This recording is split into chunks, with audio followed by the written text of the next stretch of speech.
this round started. Again, both these players playing for a Golden Mickey, a lot on the line here for them. Yeah, this is always a fascinating matchup here. You know, this is kind of a soft mirror. Both players on Sapphire here, and they play very similar end games with the Tamatoa Lucky Diamond, and they're trying to get going.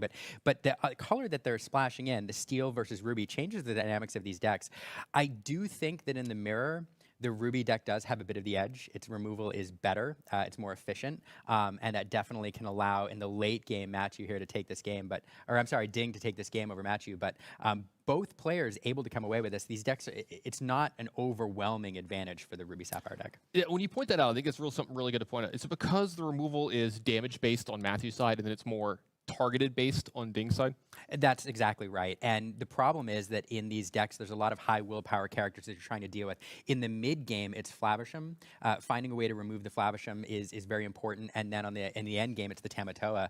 8 damage is a lot of damage to apply to your opponent's character. So if you can remove it with a card like Be Prepared, then it's a lot better. Yeah, looking at Brawl, Maleficent, Monstrous Dragon as well. I think those are going to rear their ugly heads here, or beautiful heads, depending on if you like the card. I mean, I like the dragon. That myself. card is fire. Yeah. Oh, that's a good one. I like that one. Yeah. Depending on who you are, absolutely. But it looks like we got a decent start here from Mathieu. Turn 1 popsicle hit for him here. Definitely something you want to see out of these Sapphire decks, and we might have the mirror start here from the 2 players. Yep, we do. There it is. We talked about fire a second ago. Now we see a little ice. That's the way these decks want to start. A little bit of everything nice. Let's see if Mathieu has that good second turn as well. Does he have a 1 jump ahead? Does he have something that's going to be important here? I see some more items for sure. A Baboom as well. Yeah, interesting note. Like you mentioned the 1 jump ahead in the ramp. How players choose to ramp is kind of important. Some people prefer the Mickey. Some people prefer the 1 jump ahead. And here, Dinh is playing the 1 jump ahead version of this deck. And then on the other side, I don't think we have. No, we don't. We have the Mickey Mouse instead. So 2 different choices as far as the early game ramp options. But we don't see that.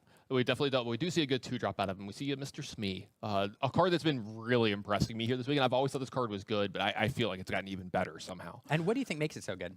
The fact that it's a 2-drop, it's a 3/3, so it challenges well. It also quests for 2, so it's a problem that your opponent has to be relevant for. And then sometimes the problems with these decks is they can get behind early, right? And then the Smee kind of catches you back up. It challenges really well. It makes sure they don't get to do stuff for free for the first few turns, which I really like. Yeah, I totally agree. Great stats on the board. I haven't played it in my blue steel decks in the past, and I need to sleeve those Smees back up. And here we have Fortisphere coming down. This is, some people refer to it as the gray popsicle. It does a similar thing to Popsicle. It draws you a card when it comes into play and serves as item fodder for Flavisham. It's one of the things that made Steel Sapphire decks really consistent and allowed some of these players to move away from relying on a whole new world to refill their hand. Absolutely great start from Mathieu here, just using all of his ink the first few turns. Really love seeing it from him. You saw the 1 jump ahead from Dinh as well. It's going to keep up and actually start to take the ink advantage here. I also see a Quill in his hand, and look, it looks like we're going to see a Brawl get put into the ink here, followed up by, looks like a Haversam, and it's going to draw 2 fresh cards here. So one of the more powerful starts in all of Lorcana here is Popsicle into 1 jump ahead into Haversam. Yep, that is the ideal, one of the ideal openings for this deck. It's one of the lines it really wants to take. And we do see, the ramp is really important to mention too here, because these Sapphire Steel decks have a way to close out games in the mid game, the mid to early late game very, very well. There's a lot of high lore mid game characters like, well, we have Mr. Smee in the early game, but then we also have cards like Cogsworth, which can come down and be very oppressive. And so one of the challenges for the Ruby deck is how do I get to 7 ink the fastest, so Be Prepared becomes an option. And so ramping with the cards like Fishbone Quill and 1 jump ahead is very important for Dinh. Yep, it looks like we're going to have a Haversam as well on Matthew's side of the board. It's going to be draw 2 cards by getting rid of that steel popsicle, as you like to put it. I don't know if, look, I can't have ice cream, but if I could, I don't think I'd have a steel popsicle or a gray popsicle. Well, even a gray popsicle. Ugh. Well, you know what they say. Try the gray stuff. It's delicious. Oh, God. Well, look, I can't even have it, so like I don't even have to worry about it. All right. I do miss ice cream, though. I do too, and it's only been a few days since I've had some. Oh God, it's been more than a few years for me. Oh dear. So I mean, here we see the Sapphire Steel deck doing what it can do and starting to push the lore total really aggressively in the early game. Without kind of running the Flynn Rider piece, the Ruby Sapphire decks don't do this generally as well. They're kind of relying on getting to their end game a little bit more most of the time, where the Sapphire deck can be more aggressive. Absolutely. It sounds like, I mean, it looks like the Mathieu deck's done exactly that. It's come out way more aggressive. These Smees are going to get a ton of lore before maybe doing themselves in here, not having the captain around. He needs guidance. Smee, he's kind of ambling around trying to figure out what to do. He just needs a little bit of guidance here. But it looks like we're going to have another Popsicle on the side of it that's going to get him a card here. It's giving him the option to quest as well and get 2 more cards. And we haven't inked yet. I think we're waiting to see what we draw off that Popsicle. Probably, nope, we're going to play the Fishbone Quill. So Fishbone Quill serves kind of a critical role in this matchup too. Anytime you're playing an opponent who has a whole new world, or you're playing a whole new world yourself, the ability to maximize the use of cards in your hand before they're all discarded to a whole new world is really important. Near this end game, one of the things we're going to see potentially if we make it that far is when the Steel player chooses to play a whole new world, which player has the most ink to make use of those tools that they draw into the best. And so if one player can develop a big ink advantage, inking 2 cards a turn with Fishbone Quill, that sets them up really, really well for the whole new world in the end game. Ding looks like he's trying to decide what he wants to put down with the Fishbone Quill here. And I was going to say, I was kind of surprised that he took the Maui immediately because just depending on what happens, Maui into this Haversam next turn seems like a very good possible play. It looks like he's going to ink that one face up. So he's got a huge ink advantage here. Does he have something to follow this up with? He's got 2 ink left over. I don't think he does. His hand is so heavy. He's got so many big drops. That's a problem. I think we have 2 dimes, 2 Tamatoas. Be prepared. These are all of kind of the end game answers that he wants. He just doesn't necessarily want them this early. Also, like, I don't, Mathieu has no way of knowing this, but like, if he were to play a whole new world here, he would actually take away most of the way that he can win the game. That's true. I mean, you're never too sad to discard Lucky Dimes in the early game because Tamatoa brings them back. But when you're also discarding 2 Tamatoas, that could be a problem. That is not, it doesn't feel terribly great. I mean, we are running 4 of them, so there's 2 further down, but still, you hate to get rid of all of those and have to hope for one of those Tamatoas later. They try to figure out. There's the chin OP, as he likes to call it, put into his inkwell. Let's see how he's going to use his ink this turn. Looks like a beast, and yeah, I absolutely love this beast. Not only is it a 5-drop to sing some of the songs in the deck, but ever now that you get to do something like this, it's going to go ahead and take out that Fishbone Quill. Great play.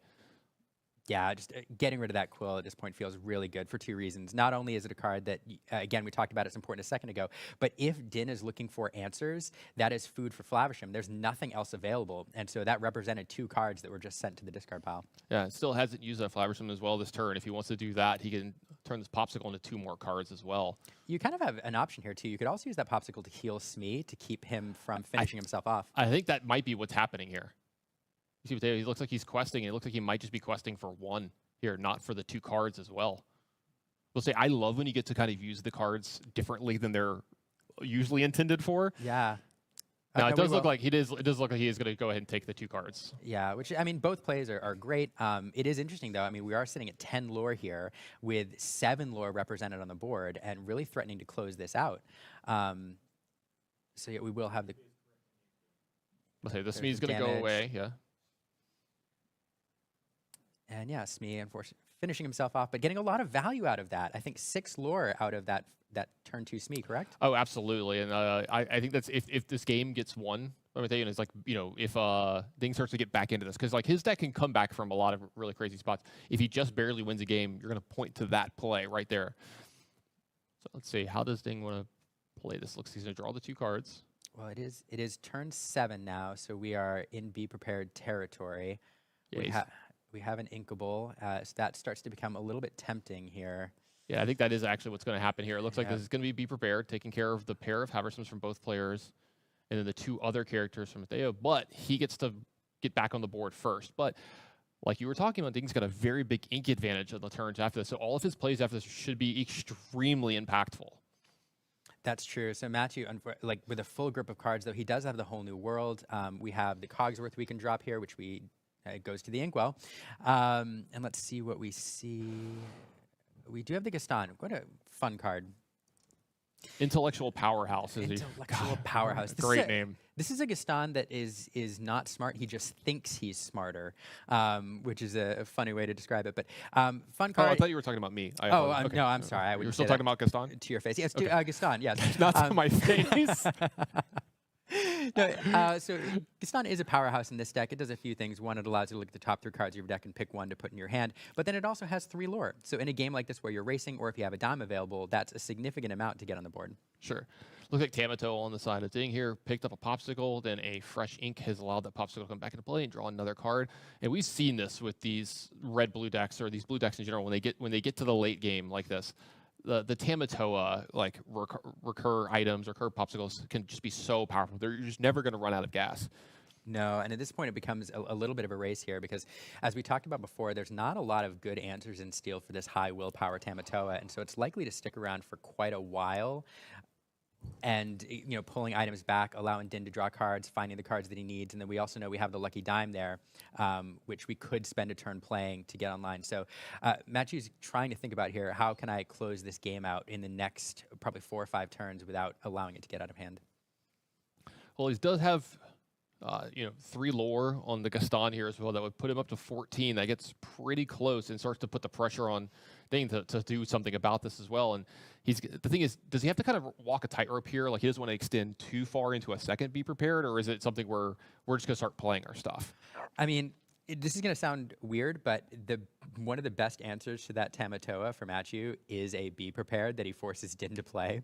And so there's a bit of that, but here we do have Gaston singing the whole new world. So not choosing to quest there, instead recharging his hand.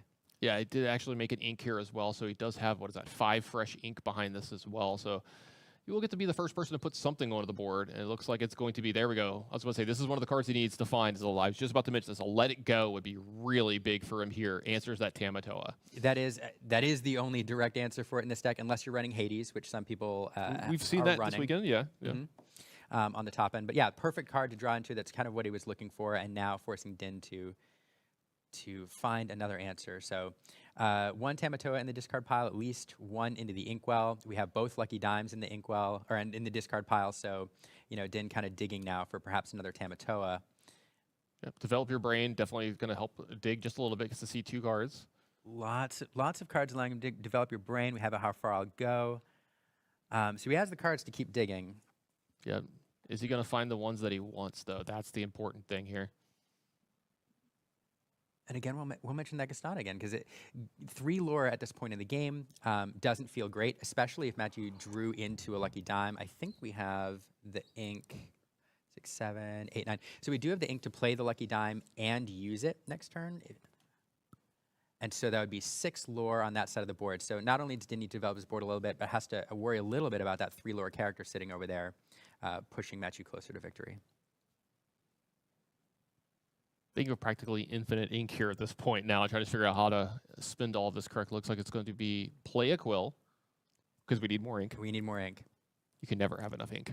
Well, that's the thing in these whole new world decks, that you don't need it, but You want it. you want it. If you can put 2 ink in your inkwell a turn, using a whole new world, and then having 15, 16, 17 ink at your disposal, there are games I've seen that have been closed down by playing a Tamatoa and a lucky dime, and using a lucky dime in the same turn, which requires a significant amount of ink. I don't think I can even count that high. I think I ran out of fingers. So many. You have to move to toes for that. I don't think we'll get there, but the point is that both players trying to use Fishbone Quill to maximum advantage in a game where whole new worlds are likely to be played.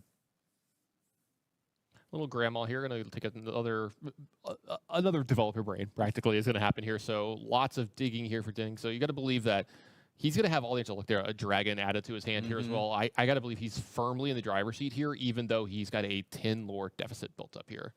It just, in this point of the game, it just has all the removal options. Here we have a Judy Hopps. This card, not used often, actually. You see 1 or 2 teched in occasionally into these builds, but it's there primarily to deal with, important opponents' items. The Fishbone Quill here, yes, giving Mathieu a card, but yeah, removing that from the board so it can't build that ink advantage. God, if you could pick off a lucky dime with it, that's really big too in some spots. But yeah, just picking off the squill here, I think good enough. It's going to slow Mathieu down just a little bit here. But I think slowing him down to any amount here is great, just because the fact that if we get back over to Ding, he's got so much ink, he's going to be able to do whatever he wants. We see a dragon there to answer practically anything that Mathieu could play. So we'll see. Matthew's going to have to start doing a lot of things here. I think this is one of the plays that he has to get into play here. He has to get a lucky dime in right away because I don't know how often he's going to get to quest with his characters from here on out.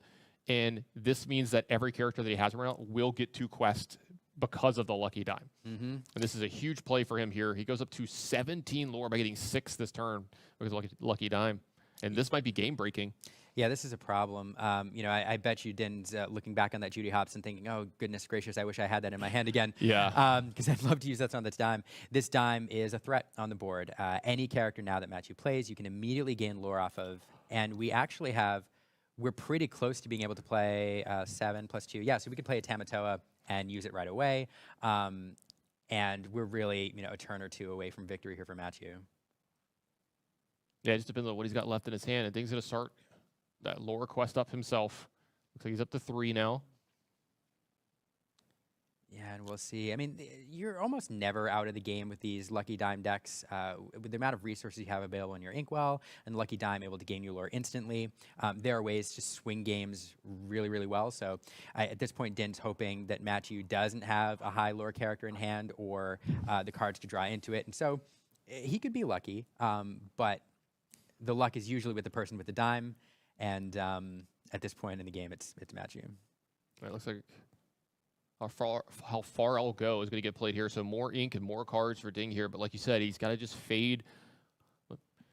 Mathieu has in his hand here, looking to fade a card that has at least 2 or 3 lore here.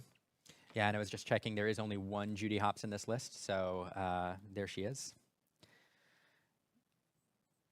Yeah, because Ding's got to be careful about the next 2 turns. He needs to fade anything that has 2 or more. If there's only 1 and 1 gets added here, he might be able to play multiple turns of the game. But if there's something with 2, he's only going to get 1 more. Yeah, I mean, if Mathieu doesn't have the game in hand, you're 1 top deck away from winning. And then, of course, a whole new world there. If he doesn't have it, he can try to draw into it. Yeah, with his ink count, though, I'm trying to think. I think he's seen all 4 Smees already this game, so he can't find a Smee that he could play and use dime and play a whole new world on the same turn, because that's what, 9? Yeah, I'm trying to think of how much he'd have to do here to dig, because it looks like he might be considering that. I mean, could you top deck an answer? Let's see. I'm trying to think of what else he has that's cheap that still has a high lore count. Be able to play it and Lucky Dime and a whole new world the same turn is all difficult. All right, so it looks like he's going to ink up a boom here. Yeah, because he's got a decent bit of reactionary cards here. Look, along came Zeus. Yeah, I do see the That's going to take care of the dragon. I see the Flavisham in hand. I don't see any other like I think he has a high lore Cogsworth, character. yeah, Do you have as a well. Cogsworth? Okay. All right, so Flaversom's going to get played. Not going to use it, but he's going to use the Lucky Dime to gain 1 lore. And look, the dragon got taken away by Ding. You got to feel like that's a little bit of a win for you here. You might have a shot now, because he does have a Madam in his hand as well to take care of this Flaversom. It does give you another turn, but at this point, any 1 or any 2 lore character is a win for Mathieu. All right, so he's going to start with Haversom here, and I got to believe, yeah, this Popsicle's going to go away, get 2 cards. Maui also added, Dragon added as well. Ding might have been able to find enough that if he doesn't lose next turn, he might have a shot here. All right, so Sisu's going to take care of this. Is going to put a high lore character into play. Oh, goodness. I'm kind of on a knife's edge here. I want to see. Yeah. I mean, there are ways out, but it's going to take some luck. All right, another item played here. He's going to quest for, I think, 3 here this turn. Go up to 7, but he's still got to fade a few cards. Yeah. Yeah, I'm just doing the math. I mean, 7 lore on the board, so that brings 14 plus 3 for a dime. If you drop it, brings you to 17. Well, he has a Cogsworth in his hand, doesn't he? I'll say that should be able to do it. Yeah. Okay. So I was and he looking drew at a the other side. Tinkerbell as well. Yeah, Oh, I so couldn't. either one. Yeah, I couldn't see it, but like, yeah, Cogsworth, play Cogsworth, use Lucky Dime, go up to 20. Game 1, over to Mathieu. Yeah, we talked earlier about how, my opinion was that the Ruby deck has the edge here because of efficient removal. But unfortunately for Din, the hand that he drew into in the early game was not terribly helpful. 2 Lucky Dimes, 2 Tamatoas, not a lot of the options he needed to kind of shut down the aggression early game, and just a bad luck draw. Yeah, we talked about this during the game. I was like, I want to say if Mathieu wins a very close game, I want to point to those early turns, those Smees gaining so much lore, and that's what ended up happening. That was so huge in this matchup that they didn't get answered right away. And honestly, it's kind of hard to get answer those right away out of this section. Brawl doesn't do it, and you have to start getting to some of your bigger, more expensive stuff. And I mean, that seems like to be the recipe for success this matchup because you just saw the timely let it go, and then that's it. That was enough for the whole game. Absolutely. I can't wait to see what game 2 looks like because this is just a fun matchup. Yeah, absolutely. So it sounds like we're going to be ready to go down to game 2 here in just a moment. We're going to find out if a Golden Mickey is going to be winning this game or we're going to go down to a game 3. So if anybody's going to be able to handle the situations, Ding, he's been here multiple times before. That is true. That is true. Yeah, so one thing to talk about here, the way I like to describe these matchups, and I've done this in previous versions of this, is there's a couple of sub-games that are being played here. One of them is who can get a Flavisham to stick and get maximum value out of that mid-game. Whoever can get the most value out of the Flavisham and prevent it from getting removed, it stands a significant chance of running away with the game. The other one is who can find and activate the lucky dime first. And Mathieu in the last game, I mean, both players with Flavisham on the board early. Mathieu, though, managed to get his to stick around despite the ruby removal, and then getting the first dime on the board and able to make good use of it. Yeah, absolutely. Let's see if that's something that's going to happen here in game 2. A lot of cards sit back between only 2 sit back by Mathieu. And what does that really? Does that usually tell you something? Do you find something? Do you buy into that a lot? I in the blue decks in particular, when they keep a decent bit of cards, I'm a little bit worried. It usually means they probably have the ramp already. Probably have an item, probably have a ramp or a bit of ramp. Yeah, I mean, whenever your opponent only sends back a couple cards, you're like, oh man, they've got it. We were doing some testing the other day, and I was playing this deck. I was playing blue steel, and I just kept a 7. My opponent's like, wait, what? I was like, yeah, like my hand's just perfect. Like I'm gonna play 1, 2, 3, 4, 5 with this hand, and I have enough Inkables. Like I was like, I don't want to send something back, miss on an Inkable, and like whatever. From there, I was like, I'm not gonna mess with perfection, Yeah, it's a tricky skill. One thing I've done, oftentimes in my early days of playing Lorcana is you have a hand and you're like, oh, this hand is great, but this 1 or 2 cards I'd rather have something different, and you send them away, and you get uninkables, and you've totally ruined your hand. So knowing when your hand is not perfect but it's good enough is a skill for top players. Absolutely. And it looks like we're going to have items drawing cards on turn 1 from both players. Powerful cards put down in the ink. Dragon on the left, Haversam on the right. Another powerful card in the ink. That is a Tamatoa as well. Ding's hand, again, really heavy this round. Oh, yes. I mean, we see Maleficent in there. We see another Maleficent? Yeah, I think so. Another Tamatoa. So you have Be Prepared. Be Prepared. Yeah, really heavy on the top end. I was hoping he'd get a beauty hand this game, but instead we may have another beast. Oof, I like that one, by the way. And we have another Smee. That was really good, by the way. It took me a second. Thank you. And drawing into a second Be Prepared. Again, you like to have him in this matchup. You don't necessarily like to have 2 early in the game, especially when you're on the risk of your opponent whole new worlding them away. So one of them going into the inkwell, because, yeah.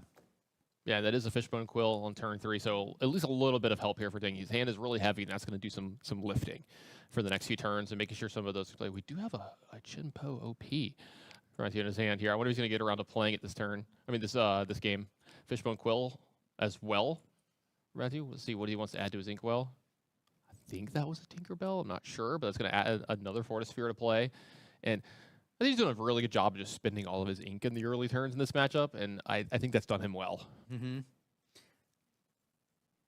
Yeah, getting those Fishbone Quills online are critical. I think they're more critical for the Ruby player here, sitting with the Be Prepared in the top end in his hand. Definitely wants to get to a point where that Be Prepared is available, and he can prevent Mathieu from charging ahead with these 2 lore characters. Yep, 2 more into the Inkwell, and just a pass from Ding. You're happy to see that you're Mathieu, but it also tells you that hand probably pretty scary behind this as well. Yeah, and it is scary when you have the ink to play it, but goodness gracious, it's not what you want right now. You really need to draw into a Flavisham, to recharge your hand a little bit. And this is the point in time where you hate to get rid of your Be Prepared and your Tamatoa, but if Mathieu wants to play a whole new world, you're happy to see it. Mathieu, though, looking at his opponent, passing and not playing any of the board, probably not going to help him out by playing that. So this kind of opens up a window, I think, for Mathieu here to take advantage of. Yep, going to start the turn off with another Popsicle here. Has an Argus. I think he has a Haversam in his hand as well if he wants to, dig a little bit deeper into his deck. Got some Inkables. All right, looks like the Quill is going to happen. The Argus is going to go down into that Inkwell. Does look like it is going to be the Haversam here. It's going to take care of one of the Fortispheres. It's going to draw him 2 cards.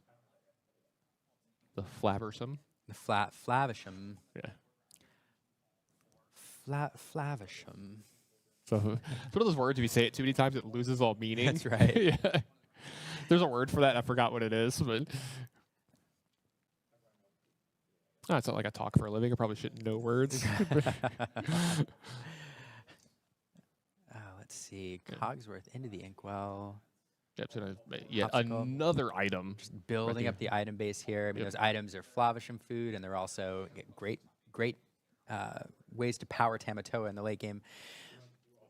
Especially with this early lore lead, and it looks like the Smee's going to possibly get another 6 lore game out of it. Though I do think we're able to get a be prepared here. It's going to sweep this up.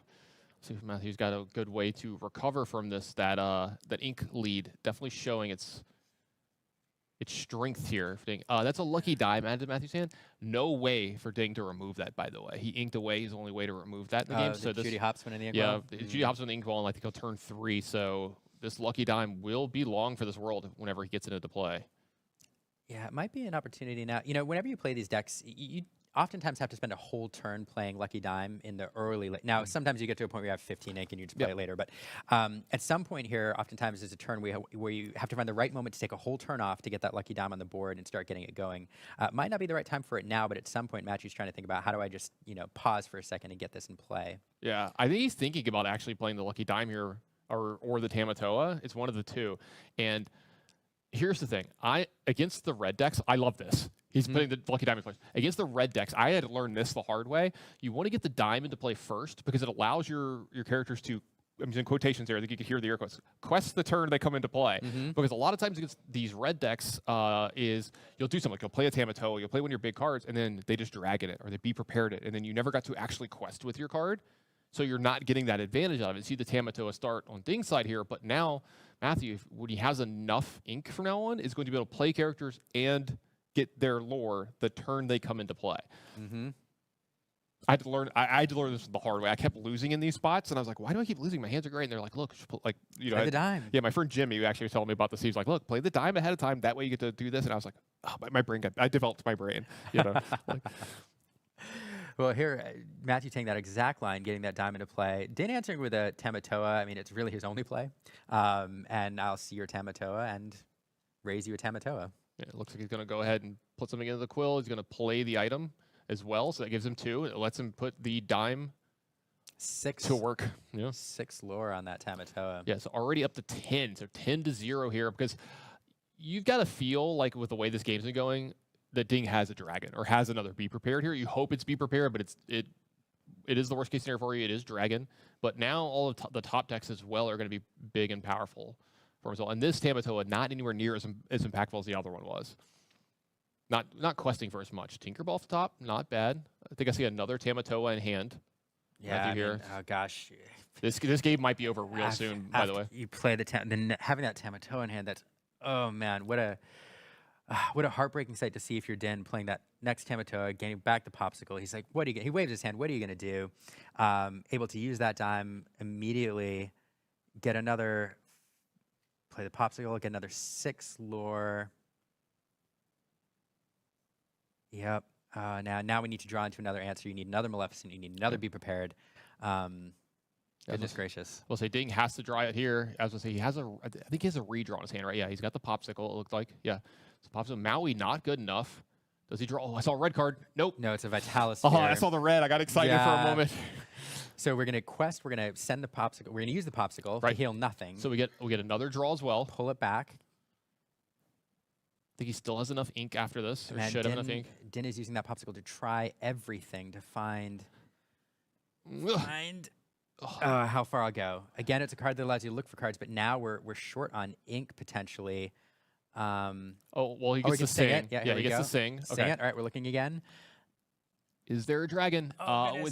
With this late? Okay, so he's hiding it from us. No, it looks like it's a lucky dime. Oh, it's a developer brand. Okay. Oh, goodness gracious. We get to dig again. Does he have enough? I think he still has enough ink after this. We haven't used the quill yet. We haven't used the quill. Have we inked the card yet? I don't know if we've inked the card yet. No, and we have the quill available. Is it? I saw red. I thought. Is it a Be Prepared? You need a Be Prepared at this point. I don't think it is. Nope, it's another fishbone coil to Maui, and that's it. Mathieu is going to be the winner of this match and secure Golden Mickey and deny Dinh of yet another Golden Mickey. Oh, wow. What a game between these two. Oh, goodness gracious. You all right? Yeah. Yeah, I'm good. I'm good. I mean, what a fantastic game. This game had everything. You guys didn't see it, but Tan and I are in the booth here, like leaning over, like at the edge of our seats, trying to watch those draws, looking for the cards they need. Because what a story if you manage to draw another Be Prepared. But great games by both players. I do have to say, unfortunately for the Ruby Sapphire deck, it just both games just drew into a lot of top heavy cards, never able to get what it needed to going, and the Steel deck just the answers every time.